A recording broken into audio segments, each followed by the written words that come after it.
Today we're here at the Oklahoma History Center for the 16th Breaking Bread, and today we'll be having a discussion about the trip we took back in October, where we took 5 black community leaders and 5 members of law enforcement to Washington, D.C. so that we could watch how competing narratives don't just sort of compete, they sometimes collide. And we recognize at the end of this trip that the only way to navigate some of these really difficult conversations is arm in arm. It will take relationship and friendship to allow us to move through and get to a better place. And what you're about to hear comes from people who spent several days together walking through some of the most difficult chapters of American and global history: slavery, segregation, genocide, war, and the long shadows those realities still cast today. They stood in museums and cemeteries and memorials, not as spectators, but as human beings willing to be changed.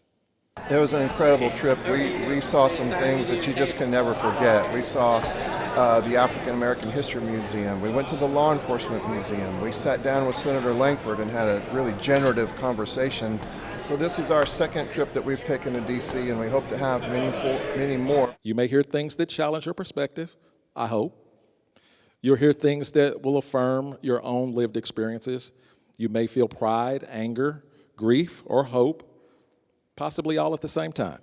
So these questions may open up some open wounds. Somebody may tell a story that may make you uncomfortable.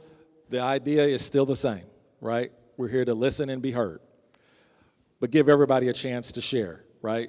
We have seen that people who are now friends that weren't friends before, and there are circumstances that they have navigated as friends differently than they would have navigated those same circumstances had they not been friends. And so that's the hope, that there can be enough people go on these trips that it will start to flavor how it is that the criminal justice system takes place here in Oklahoma City.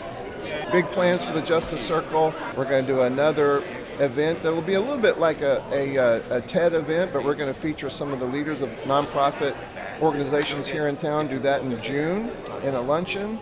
And then we're very excited about a video podcast. It will look a lot like a documentary. It's called Unfinished Sentences, and you can look for that to be released sometime this summer or next fall.